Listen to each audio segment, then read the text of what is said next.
माँ चली अमेरिका। निधि का नेचर बचपन से ही शर्मिला था।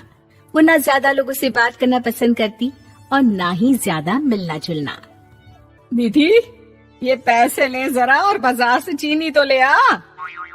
नहीं माँ, मैं नहीं जाऊंगी, मुझे शर्म आती है, आप ही चले जाओ ना। अरे पता नहीं क्या करेगी ये लड़की, जीवन में कभी कुछ किया ही नहीं सिवाय पढ़ाई और घर के कामों के। इसकी शादी भी आसपास ही कहीं करवा दो, दूर जाकर इसका गुजारा कैसे होगा। निधि सुनती सबकी, समझती भी, लेकिन चुप करके रह जाती। एक दिन पिता के दोस्त अपने परिवार के साथ निधि के घर खाने पर आते हैं। उनकी बेटी बहुत ही स्मार्ट होती है। निधि बेटा, वीणा के साथ बात करो, देखो अंकल की बेटी भी आई है उनके साथ। निधि वीणा के साथ वहीं बैठ जाती है। चलो ना अंदर चलते हैं, यहाँ कहाँ बड़े लोगों के बीच बैठे। निधि माँ की तरफ देखती है और अंदर चली जाती है। वैसे मैंने ना अपना चैनल खोला है, तुम सब्सक्राइब करना उसमें। मैं ना ब्यूटी और फैशन की बात करती हूँ, ये देखो। ओह, इतने सारे लोगों के सामने तुम कैसे इतना बोल लेती हो? मुझे तो बहुत शर्म आती है। अरे शर्म कैसी। खैर, सीधी सादी सी निधि, उसकी शादी हो जाती है राकेश से। राकेश एक स्मार्ट लड़का था, उसे घूमना फिरना पसंद था, लेकिन निधि का शर्मिला व्यवहार वो समझ जाता है। अरे निधि, घर से बाहर क्यों नहीं निकलती? लोगों से मिला जुला करो, तभी तो पता चलेगा ना कि दुनिया कैसी है। क्या करना है पता करके? शादी से पहले पापा और अब आप। ठीक है ना, मुझे ज्यादा दुनियादारी में नहीं पड़ना। निधि की जिंदगी ठीक ठाक चल रही थी। उसके 2 लड़के होते हैं, दोनों को वो पढ़ाती लिखाती, उनका ख्याल रखती। निधि, 25 साल हो गए शादी को, दोनों बच्चे सेटल हैं। हम लोगों ने शहर में 2 मकान भी ले लिए। दोनों की शादी खुद का पता ही नहीं चला कैसे उड़ गया। हाँ ये तो है, मैं खुश हूँ।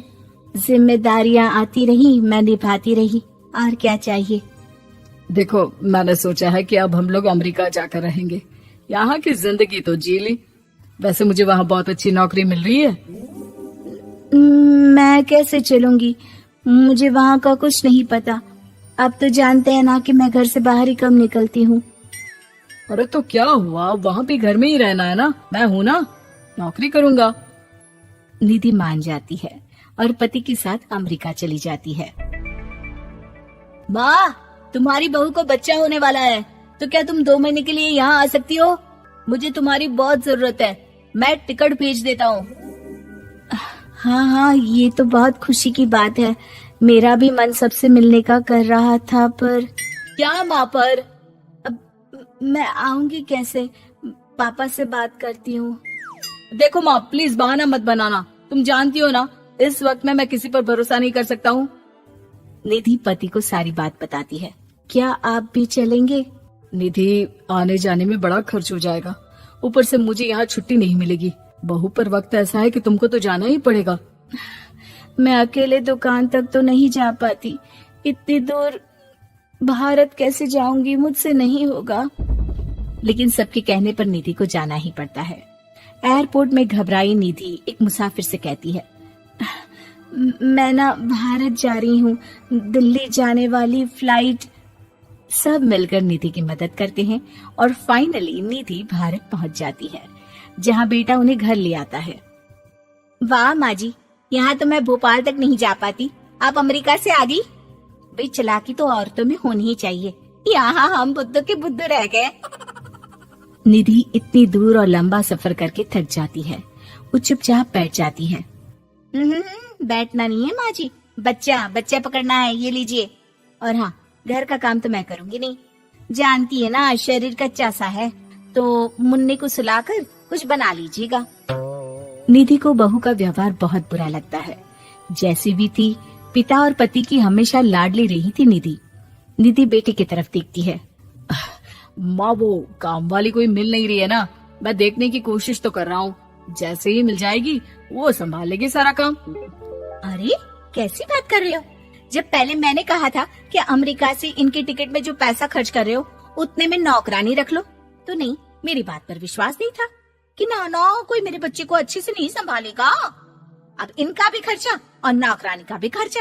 अरे ना जी ना, मैं नहीं संभाल सकती। निधि जैसे तैसे 2 महीने रहकर वापस अमेरिका चली जाती है, लेकिन वहां जाते ही जैसे राकेश उसे देखता है उसके गले लग जाता है। ये क्या हालत बना रखी है निधि, कैसी लग रही हो? खाना नहीं खाती थी क्या? क्या हो गया? निधि पति से कुछ नहीं कहती, बस रोती ही चली जाती है। मैं नहीं चाहूंगी कभी भी भारत, आप मुझे हमेशा यहीं रखना अपने पास। राकेश बेटे को फोन करता है। तुम्हारी माँ की जो दुर्दशा करके तुमने भेजा है ना, मुझे पता होता तो मैं अपनी बीवी को कभी तुम्हारे पास नहीं भेजता। पापा, आप तो रीना का नेचर जानते हैं ना, वो माँ पर हावी रहती थी। अब मैं तो ऑफिस चला जाता था, वो माँ पर जुल्म करती है और माँ भी इतनी सीधी है कि चुपचाप सहती रही। मुझे माफ कर दीजिए पिताजी। खैर, राकेश कहता भी क्या, प्यार दुलार के साथ अपनी निधि को संभालने में लग जाता है। लेकिन कहते ना, वक्त हमेशा एक सा नहीं रहता। अमेरिका में ही राकेश की मृत्यु हो जाती है और निधि अकेली रह जाती है। बड़ा बेटा कहता है, माँ भारत चलो ना, हम लोग साथ रहेंगे। निधि को जैसे ही वो सब सीन्स याद आते हैं वो परेशान हो जाती है। समझ में नहीं आता कि पति के बिना अब जीवन कैसे चलाएगी। मैंने सारा जीवन घर का काम किया, घर देखा और जिंदगी चलाई, लेकिन जिस घर में रही सबने प्यार दिया, मैं वहां नहीं जाना चाहती। तभी राकेश जिस कंपनी में काम करता था उसका मालिक निधि के घर आता है। वो भी भारतीय ही होता है। दीदी, राकेश ने आपके बारे में बताया था। जब से आप भारत से लौटी थी उसे आपकी बहुत चिंता रहती थी, इसलिए उसने मुझसे कहा था कि कभी अगर वो ना रहे तो मैं आपको ये पैसे दे दूं। और हाँ, हम लोगों की कंपनी में आपके लिए नौकरी भी है। निधि पति के पैसे देखकर मन में तसल्ली करती है और नौकरी के लिए हाँ कर देती है। अरे पागल है क्या माँ, कैसे नौकरी करोगी? ये अमेरिका है, दिल्ली नहीं। वहाँ तो तुम घर से निकल भी नहीं पाती थी, यहाँ कैसे? मेरे पति, मेरे पिता मुझे खुश देखना चाहते थे। वो लोग जब तक थे मुझे किसी चीज के लिए ना फोर्स किया, ना कभी कमी होने दी। पर अब मुझे जीवन जीने के लिए घर से निकलना ही होगा। बेटा, तुम तो अगली फ्लाइट से भारत लौट जाओ, मैं यहीं खुश हूँ।